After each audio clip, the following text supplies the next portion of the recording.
メジャーリーグでは連日移籍関連の情報が憶測含めて飛び交っています。各チームの補強や怪我人の復帰予定など、やはりこの冬の時期は大事な期間で、サンアントニオで行われている GM 会議では、昨年の大谷選手の FA の時期もそうでしたが、匂わせ、牽制、正直な気持ちのトロなどが散見されています。今日はドジャース GM のブランドン・ゴームス氏のインタビューや、ヤンキースをディスったケリー氏の映像、大谷翔平選手の手術状況などの解説をしている番組を翻訳してお届けいたします。このチャンネルでは日本人メジャーリーガーに関する話題を中心に、気になるメジャーリーグのニュースを翻訳してお届けしております。お見逃しのないよう今のうちにチャンネル登録をお願いいたします。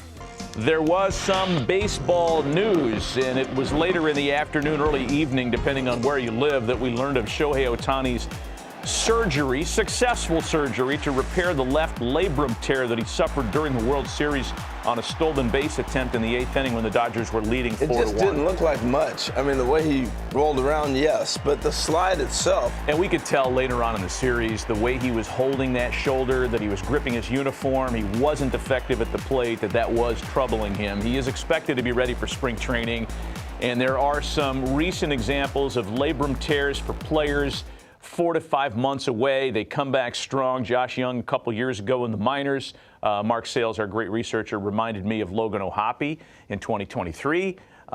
Did it on a swing in April and missed about 4+ months and came back. So they're expecting a similar timeline for Ohtani. I mean, everybody collectively gasped when he stayed down on the ground. Yeah, but the interesting thing with Ohtani is he pitches.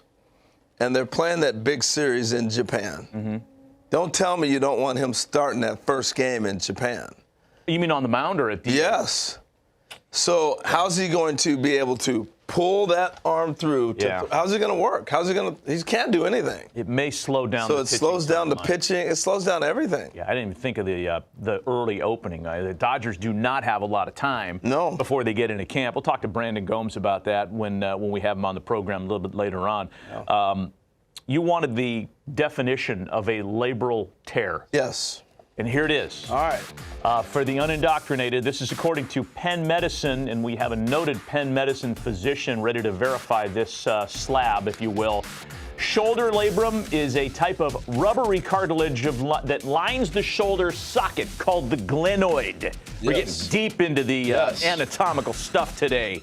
The labrum helps keep your shoulder joint in place. When the labrum tears, you may feel shoulder pain or experience shoulder instability. Thank you. Labral tears are usually caused by overuse or injury and commonly accompany other injuries to the shoulder. So the reason I asked that. Oh, we got Dr. deGrom. He vouched for all that. I used to be one of those other guys, Matty. Oh, did you tear your? When in doubt, get the peek on the try. Peek on the tries. It'll fix your shoulder tears. See, but I always think about a little different with Shohei because he's a left-handed hitter.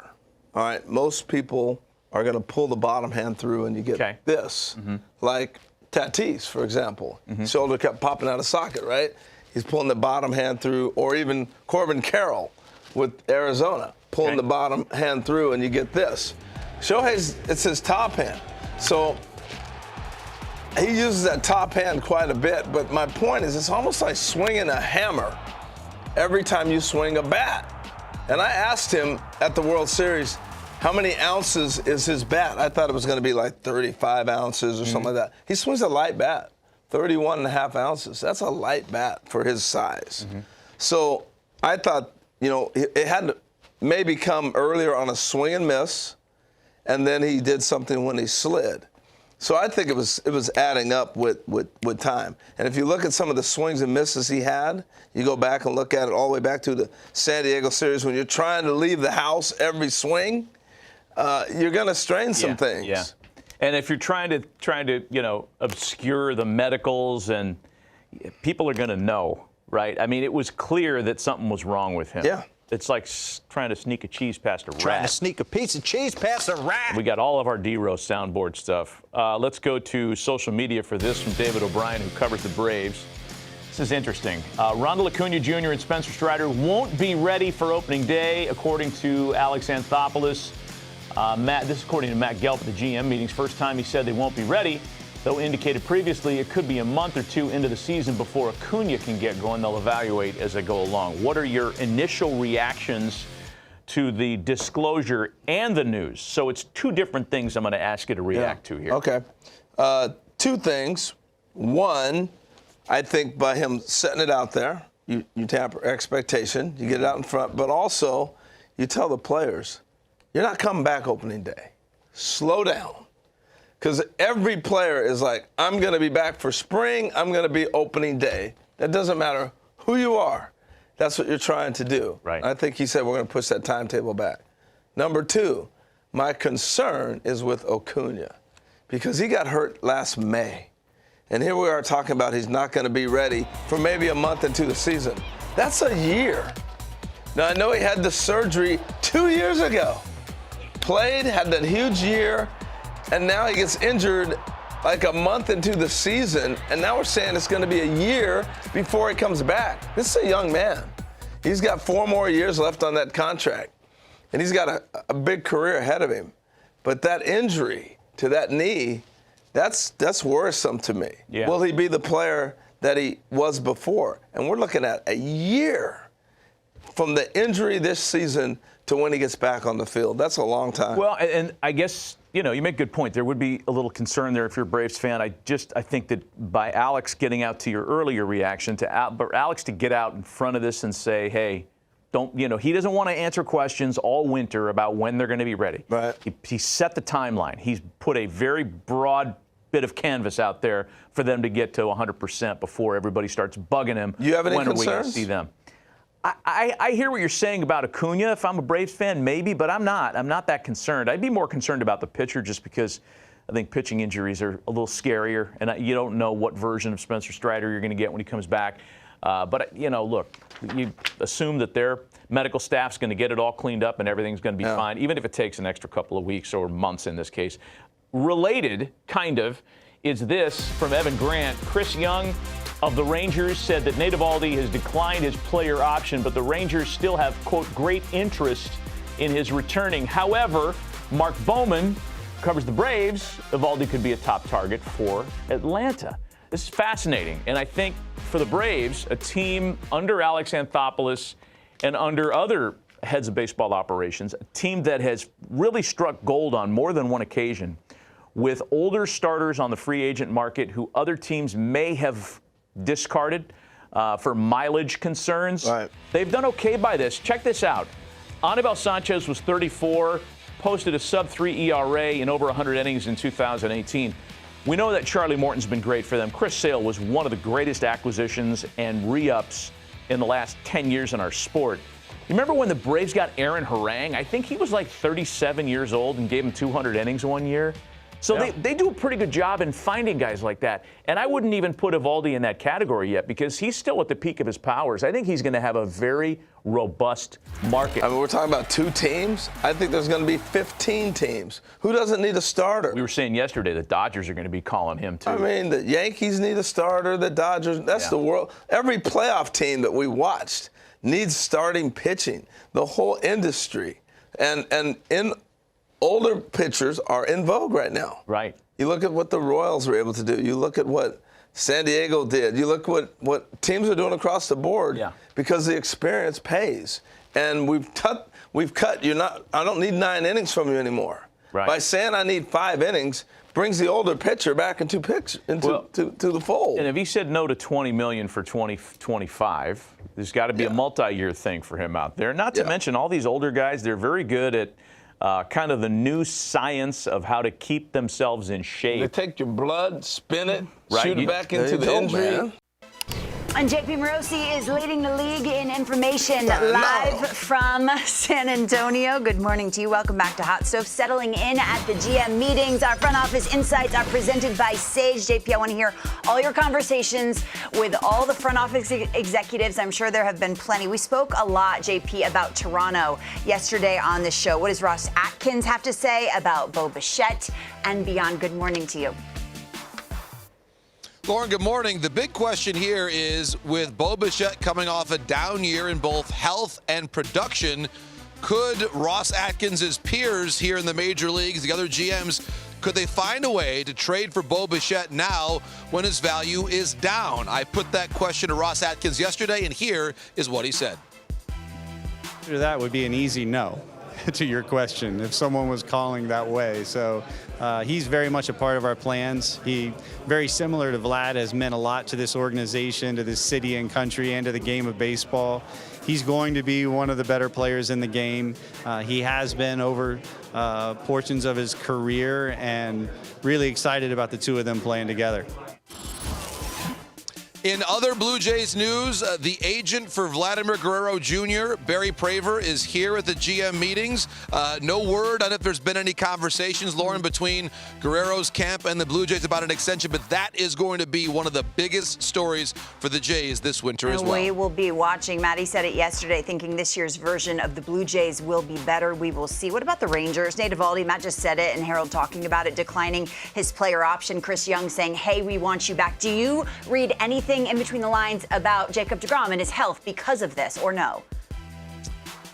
Well, Lorna, it's an excellent question about Jacob deGrom and how available he is going to be for the Rangers in 2025. He made 3 starts in 2024. The grand total of innings, 10 2/3. So yesterday I asked Ross Fenstermaker, who is the Rangers' newly minted GM, what the plan is for deGrom and if he might have some limitations on his innings in 2025.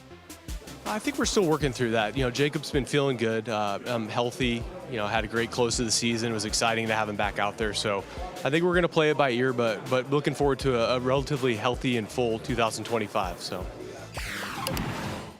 deGrom at 37 years of age, Lauren, he is due $40 million, 40 in 2025. There you see his innings year over year. Durability, of course, has been a question for him, and the ability to just get above the 100 inning threshold. Certainly, the Rangers have to hope that he could get to that range in 2025, but as you heard Ross say, they're still working through what that plan could look like, and as you documented earlier, they have to now plan for a future that, at least for now, does not include Nate Eovaldi on the roster. And maybe that changes along the way. I'm listening to you, JP, thinking there are quite a few injured superstars whose status is top of mind. Mike Trout falls under that category. What do you know at this time in the offseason? Well, it was a good update yesterday that I received from Perry Minasian, the Angels GM. Of course, Trout was limited to fewer than 30 games in 2024 due to injury, but he had surgery, and the thought is, from the Angels' perspective, he is expected to have a very strong season. Here's more from Perry Minasian on that topic. He's going to have a great year. I think he's extremely motivated. I believe he's doing what he needs to do this offseason to get back on the field. You know, he's extremely frustrated with the amount of games he's played over the last 4 years. He knows it. You know, it's a great player and it's a great person. We need him, and he knows that. So he's going to do everything he can to get on the field. And when he's on the field, he's as productive as anybody. And to me, he's, if not the best, one of the best hitters in the game. So I'm looking forward to that. Strong words from Perry Minasian, the Angels GM, and you go back, Lauren, as recently as 2023, he was the captain of Team USA in the World Baseball Classic, but as you see on your screen right now, even going back to 2017, 7 years ago, a lot of different issues that he has dealt with for the future Hall of Famer, and in any path in which the Angels get back to a competitive level in the American League West, you need to have a healthy Trout and a healthy Anthony Rendon to go along with what is still a young and developing starting rotation. I don't know if you saw this, JP, on yesterday's show. We had Zach Minasian on, and he said Perry used to push him into the rose bushes in form of brotherly love when they were younger. You're laughing. What does Perry say about his brother's success? Did you get a chance to talk to him about that? I did, Lauren. I did, Lauren. And I think one of the great lines from Matty's soundboard in the past, iron sharpens iron, yes, right? Well, let's take a listen to what Perry had to say about the pride that he has in his younger brother being the GM of the San Francisco Giants. Beyond excited for him. You know, the amount of work he's put in to get to this point. You know, it's incredible to see the growth over the years, and for him to get this opportunity with such a great organization, you know, a place that he loves, that he's been the last 6 years, with people that he loves. I know he loves a lot of guys in the front office.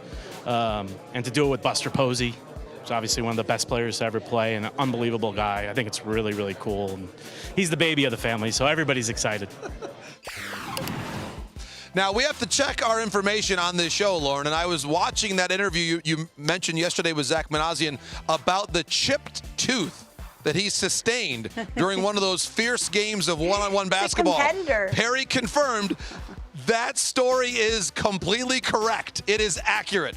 That happened. And I also had to ask him during our conversation, so how long until the first, or I should say the next, Angels-Giants trade? And he laughed and said, hey, he's going to be tough to negotiate with. So that's one of the other great stories we'll watch here on Hot Stove during the course of this winter. A lot of talk about chipped teeth and tattoos on today's program. Any tattoos for you, John Paul Morosi? Yes or no? Don't lie. Lauren, I'm going to completely stun you and say, no, I don't have a tattoo. We knew it. We knew it. Yeah. They might be ranked 8th or 9th best playoff team. You know what I mean? Like, you're putting the Padres ahead of them. You're putting the Phillies ahead of them. You're putting the Mets ahead of them. You're putting the Braves ahead of them, and the Braves just got unlucky because they had to play that doubleheader. You're putting, I mean, the Guardians played like crap, but the Guardians played better baseball around. Like, it was just a complete mismatch, and it's kind of the same feeling from 2018 when we had to go play the Dodgers. Like, the Red Sox were just a way better team. So all we knew is that we just had to play regular Dodger baseball. We didn't have to play out of our butts. We didn't have to do anything crazy, and we were going to win the World Series. That's Dodger reliever Joe Kelly on the Baseball Isn't Boring podcast. He appears on that frequently, talking about the New York Yankees. Said they might be ranked 8th or 9th as the best playoff team. Didn't feel like Joe really gave him a lot to do. What's your reaction? We watched this a couple times earlier, but you're seeing it for the first time. So what do you think? What do you think of the comments? I mean, I'm almost with him. You know, when I started looking at the Yankees' run, what exposed the Yankees was their lack of fundamentals. They beat you with home runs, and the home runs covered up their mistakes. And they didn't run the bases well. They don't catch the ball very well. They got to clean it up. Do they have some talented players? Jazz Chisholm transformed that team athletically. Mm-hmm. So you think about what they did all year to get to even that point where they made the trade to get him. They don't get him. They don't get where they got to. And so I'm concerned about where they're headed. They may lose Soto, and now what? Because he helped take you over the top. But they've got some things to clean up. I just think it was the transparency, like, and there's some Joe just let it rip. He didn't hold back. You don't really, you know what? He didn't respect the Yankees at all. But I will say this: pitchers can say that because they got the ball. Can you imagine a position player saying, "Look, that staff isn't very good." You know what, though? And then they can sit there and throw at you all year. Joe Kelly is one of my favorites because he is just gutturally honest. And when he did the wham-wham face to Carlos Correa, that's still one of the funniest things that we've ever seen. That's one of the best. It does get you to thinking, like, if you were to kind of rework the rankings of all the playoff teams, now that we watched it play out, now that we know what the results were. I don't think 8th. I think the Yankees are. Well, can I give you mine? Okay, let me give you mine. React to mine. Let's do this. You know, Joe Kelly got us to thinking about this. I'm gonna write mine down while you're talking. As an exercise, Harold, I got the Braves as 12th. Wow. They just were a shadow of themselves. I got Kansas City at number 11. They didn't click. Pasquantino was back, but it wasn't enough. Ursic was great in the postseason. I got Baltimore at number 2. Yeah, they were a different team after the break than they were in the first half of the season. Number 9 for me, and again, this is all my personal thing, so don't get on me, everybody. Houston was number 9. I just got them as a middle-of-the-pack team. I think they would have beaten the Braves in a World Series. I think they're better than Baltimore and Kansas City. That's how I did it, like head-to-head. I got the Mets at number 8. Look, they caught fire. They had a lot of magic. But I think there were 7 teams in the postseason that were better than the Mets. Sorry. Number 7, I got Cleveland. They perennially disrespected. That's a really good team, and I wrestled with where to put them. Here are my top 6 as we keep going. And I know that's a little controversial having the Braves last, but their lineup was so decimated by injuries. I got don't have a problem with that. Okay, you're good with that one? Yeah. I mean, they came a Devin Williams changeup away from getting past the Mets and maybe even beating the Dodgers in an LCS. Number 5 from last year's postseason teams, the Tigers, because they played so well. Their bullpen was so doggone. You're digging the Tigers. I'm not that high on it. Okay, fair enough. Number 4 for me was the Yankees. Yeah. Because I think, not 8th, like Joe Kelly kind of said. I got the Yankees at number 4 because I think the number 2 and 3 teams also would have beaten them had they gotten to the World Series. 2 and 3. Phillies at number 3. And the number 2 team, I still think San Diego was a better team than what they showed in games 4 and 5 of the NLCS against the Dodgers. Yes. And number 1, you can't argue the Dodgers just rolled everybody. I think that I like your top 4. LA, San really Diego, do. and Philly all would have beaten the Yankees in the World Series. My personal guess. I agree with that. It's all speculation. And I think the Yankees, they ended up where they should be. You know, once the Astros lost, it changed the American League.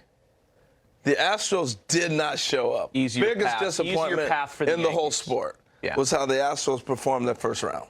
And they were out because they had a team that could run to the World Series. They did. I agreed. And once they were out, Yankees went, thank you. Detroit was not going to beat them. Cleveland was not going to beat them. You go head-to-head in 7 games, 5 games. You might get them in 3, but you're not getting them in 5. Yeah. And you definitely weren't going to get them in the 7. Right, right. That's how I looked at it. But, you know, the thing with the Yankees, too, is that we didn't get a good version of the Yankees for a week and a half in the World Series. They didn't play 5 clean innings at a time. No. I mean, honestly, even Yankee fans, you know, I mean, we live in the Northeast. Even Yankee fans were like, they didn't deserve to win. They played badly. They did. Yeah. Now, they're a better team than I think, you know, to say that they're the 9th ranked postseason team. But you mentioned, I think you hit the key point. They covered up a lot of warts with 3-run homers all year long because they slug. And look, Stanton became Stanton in the postseason because Judge was scuffling. Yeah. Stanton carried him through. You were able to have guys pick things up. Soto was amazing. And here's the one thing I will say that I'm tired of hearing. Aaron Boone does not get a good shake. What he did to make this work for this team, he's not dealt the greatest hand. You're right. I'm sorry. I'm glad but everybody acts like Aaron Boone has this pleasurable hand. He doesn't. We just talked about all the warts. And he still got a team to the World Series. He had to find a closer in a guy that's been in the league for 10 years. Thank you. And got hot at the right time. He did not have a lineup that is flowing. They didn't defend. You think Aaron didn't know all this? Right. Aaron's a baseball guy. I'm tired of people thinking Aaron Boone's not a great baseball player, person or manager or coach. People, Aaron Boone is I can't even say his name. Aaron Boone is a great baseball person. He understands what he's dealt with. Realize that. What's not to like? He's tremendous. I hear this all the time. Let's get rid of Boone. Who's Aaron Burr, by the way? I know that. Aaron Burr was like in Hamilton. Yeah. Yeah. He was actually vice president at one time. Yeah. Excellent point. But no, I'm glad you said it, because I hear a lot of that crap, too. Oh, Boone doesn't know how to manage a bullpen. Shut up, Johnny Bag of Donuts. Yes, he does. Well, he how about this? Made it work. They had one pitcher. Let me give you some intrigue on the Yankees and the Mets, this whole thing we're chasing around all winter. Mike Puma from the Post. How about this? The Yankees have checked in on Pete Alonso. Ooh. It's intriguing. Hey, he'd be great in that ballpark, because Pete would be great. Pete and Judge on the same team? Pete, Judge, and Stanton. Oh, dude. And you bring back... Because everybody's talking about what if the Mets poach Soto? What if the Yankees poach Alonso? They need a first baseman. The sad thing, I think most Met fans are like, okay. No, I think they'd be devastated. You don't think they care? No, I don't. This is their guy, man. It's our guy. I think you and I are more in on Pete than a lot of the Met fans are. I don't agree with you on that. I think Met fans love Pete, man. He's their guy. He's their dude. Well, tweet us at PleaseAct19. Let us know. You remember when Pete came on the set on Hot Stove in Vegas that year? Yeah. When he had won like minor league slugger of the year and he had a suit on and everything, and everybody talked about what a great minor league hitter he was, and he hadn't established himself in the big leagues yet. He's still the same guy. He's the most down-to-earth New York superstar that's ever put a uniform on. I love Pete. I think it's a major mistake when you have a guy come through your system that becomes a face of your franchise and you let him go. Yeah, but that's so complicated because are you paying for the back of the baseball card? Are you paying for the legacy contract? Are you paying for guys? But he can still play. I agree. He can still play. I'm with you on that. I still think the interesting thing for Pete will be the contract. How do you deal with the fact that Olsen and Freddie Freeman are making the money they're making, and you're going to leapfrog their salaries? Yeah. Yeah, that's a good point. It locks him in. I wonder who's going to join us. I wonder who's going to join us on the set of Hot Stove this year when we go to the winter meetings. Aaron Burr. Here we go. Pardon me. Are you Aaron Burr, sir? That depends. Who's asking? Aaron, sure, sir. Aaron Boone. I'm Alexander Hamilton. I'm at your service, sir. I'm getting nervous, sir. I love history. Anyway. I know you do. You love history. That's good, man. You know, Aaron Burr killed Hamilton. That's good. Yeah. What's it about? The conspiracy to kill George All right, Washington. now we're getting off on a tangent. When we come back, Brandon Gomes, GM of the World Series champion Los Angeles Dodgers, with his feet up and a cocktail in his hand, I hope. Joining us next on Hot Stove. 2 outs in the ninth. The Dodgers 1 out away. Start the party, Los Angeles. Your Dodgers have won the World Series. That's it. They finished the job and give Los Angeles the parade it's been waiting for. From down 5-0 to win it 7-6 in 5 games in this clash of the Titans, the Dodgers over the Yankees. It's the largest comeback win in a clinching game in World Series history. Not as easy as people think to spend all the money in the offseason and end the season by hoisting the Commissioner's Trophy. You know, we talk about it a lot on this program. The team that wins the winter rarely goes on to win the World Series. True.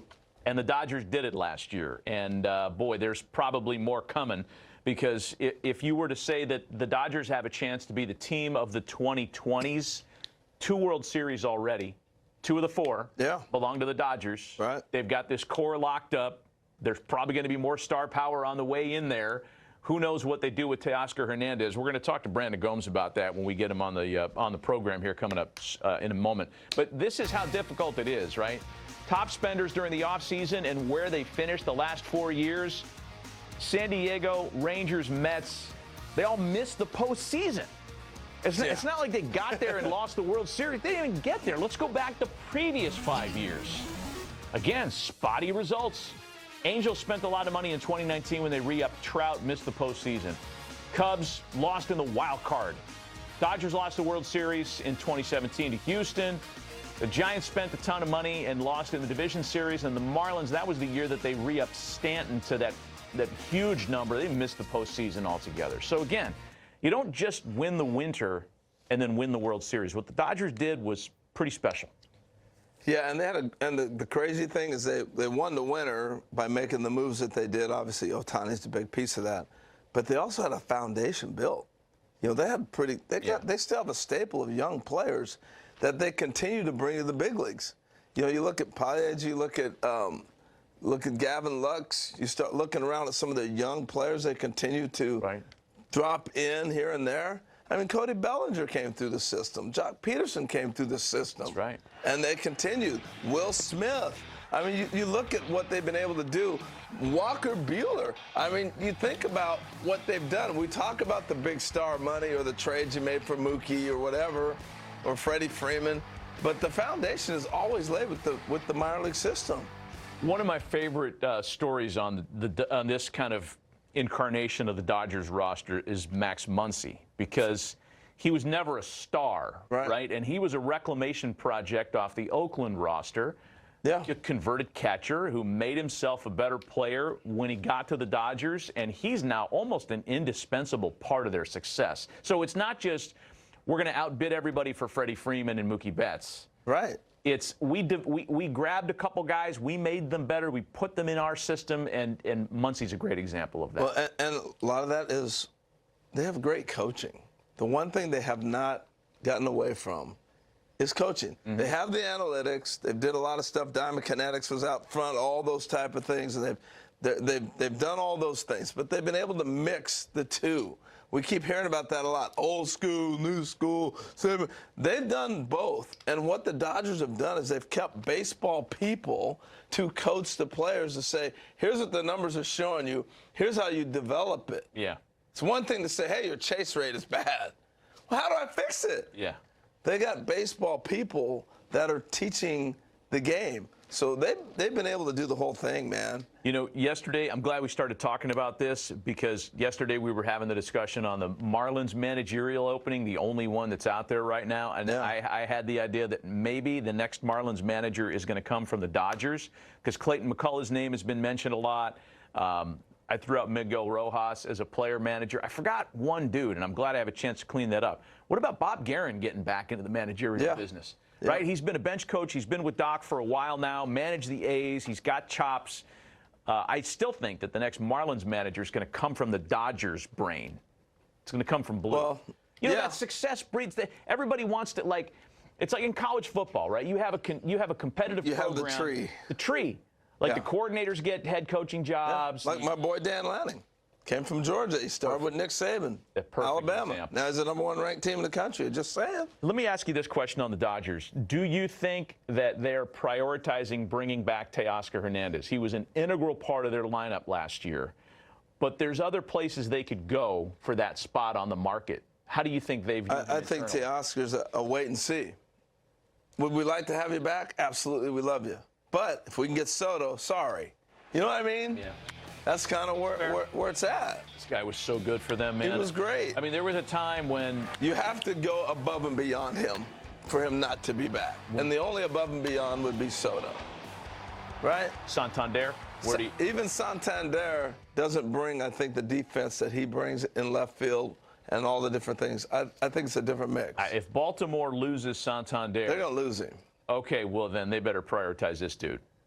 Yeah. Because this is the next best option as a corner outfielder that can hit for power on the market.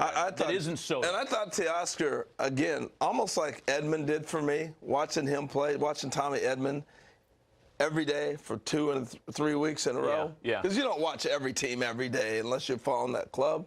That's what I love about the playoffs. He took me to a whole nother level of respect as him as a player. I liked him, but, man, he went to another level. Teoscar did that. I didn't know his defense was as good as it is. He made some great plays. Running in, catching balls, going back over his shoulder. Throwing people out. He showed he can really defend that position. Yeah. And he hits, obviously in the postseason, you're facing the best pitching. He hits the best pitching. Well, we hope to continue this Dodger thread after a quick break because we're still efforting getting Brandon Gomes on the phone talking to the Dodgers GM. Welcome back. Time for Front Office Insights presented by Sage. And as promised, Brandon Gomes of the Dodgers taking a little time with us from the GM meetings in San Antonio this morning.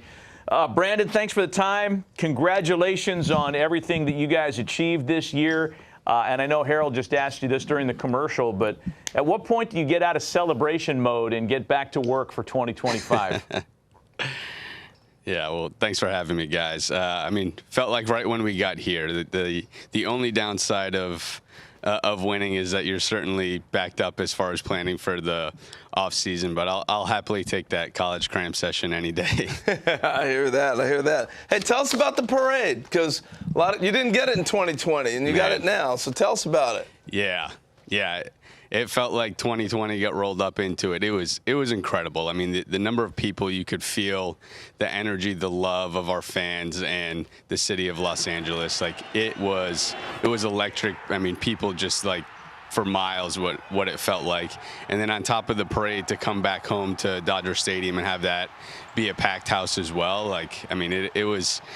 I mean, you have really, really high expectations, and it surpassed those by quite a good amount. We have so many things to ask you about. I'll try to be efficient with my words here. We got the news that Shohei had the shoulder surgery. I want to know, like, where were you and what were your initial reactions when you saw him try to steal that base, 4-1, 8th inning. He goes down, stays down. From that moment to now, talk about what you're thinking. Yeah, I mean, we didn't know what it was. We were up, watching the game in the box, and obviously he was in serious pain. So we had no idea how it was going to play out. We went down following that to see what our doctors were saying, and we had a really intense 9th inning going on simultaneously. But following that, he examined well enough to go out and play, and there was nothing that was going to stop Shohei from continuing in that series. But, seems like after the surgery, we're in a good place to continue to move forward, and looking forward to him being fully healthy back in 2025. Hey, Brandon, you know, you're a former pitcher, and, you know, you don't just grab your right arm and throw it. You got to use your whole body. And so I was thinking about Shohei with the surgery now. Does that set him back pitching and getting ready for opening day since you guys have such a short window with the left shoulder now having to recover? We'll get into his rehab some and kind of see where things are at. But, you know, as he gets going, we'll obviously err on the side of caution and be playing the long game here. But, you know, the long-term prognosis is that it won't, you know, it won't be anything that affects his pitching, you know, long-term. I know you can't give us all the company secrets here, Brandon, but I'm gonna ask the question anyway because Harold and I were speculating on guys on your roster who are free agents now. Teoscar Hernandez was so good for you guys. I know you love him as a player. I know you love him as a person. To the degree that you're comfortable, where are you as a front office with bringing back Teoscar? Yeah, I mean, Teo obviously meant a ton to this team. You saw what was on the field, but his impact in the clubhouse, the way he mentored younger guys, he's a special guy on and off the field. So we'll continue to have conversations with Teo. We love him. He knows that, you know, he's you know, a big part of what we did this year. So we'll keep talking and see how things play out. Hey, so your group, you know, Stan Kasten, Andrew, yourself, Mark Walter at the top, you guys are killers, man. You guys go at it, wanting to win this thing, no doubt about it. So I say that with having a championship won, some people say, that's good, we're good to go. What's your appetite to continue this thing going forward? Yeah, I mean, our goal every single year is to win a championship, and obviously we've had amazing support from our ownership group year in and year out to do that, and they've always been there to take big swings when we felt like we needed to, and this year's going to be no different. We're ready to go out, and, you know, the goal is now to go out and put together another championship caliber team. So even having just won it, that's our goal. No matter what happens each year, you start fresh, and our hope is to be there again next year. Funny that we're talking about the Dodgers winning another World Series and everything that goes right. And, you know, Clayton Kershaw was not a name that we mentioned a lot because of his inability to pitch, his status. I was a little surprised. Last year, you guys signed him to that contract extension, right, that had a player option, which we learned was declined. Can you clarify what's going on with Clayton? I mean, is he looking for another deal? I'm not sure what the intentions are there. Yeah, I think for Kersh is kind of see where he's at into the offseason and continue to, you know, talk with his family and see how he, you know, comes on the other side of a couple of things that he's having done. So obviously we want Kersh back. You know, he wants to be back, but I think it's very much like, let's see how these next few months play out to see what position he's in. And our hopes is to continue to have conversations with him and, you know, hopefully that Clayton's a Dodger for life. You seen the sketch for The Ring yet? I have not, actually. It's going to be big, I have a feeling. Yeah, looking forward to that. Yeah, I don't think it's going to be a small ring. That would be my guess. I don't know much outside of that. I would imagine that's true. Hey, Brandon, we appreciate the time. Thanks for taking a little moment with us here away from the GM meetings in San Antonio. Congrats once again, and we'll visit with you down the road.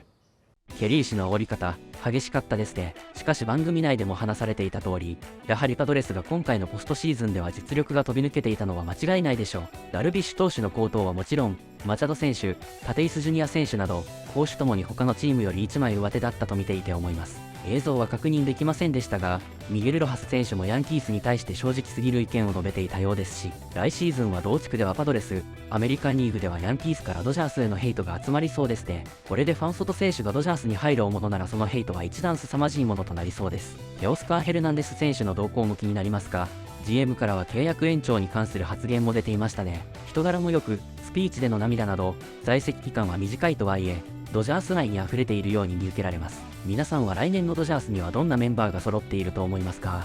ぜひコメントで予想を教えてくださいね。それでは次回の動画でお会いしましょう。さようなら。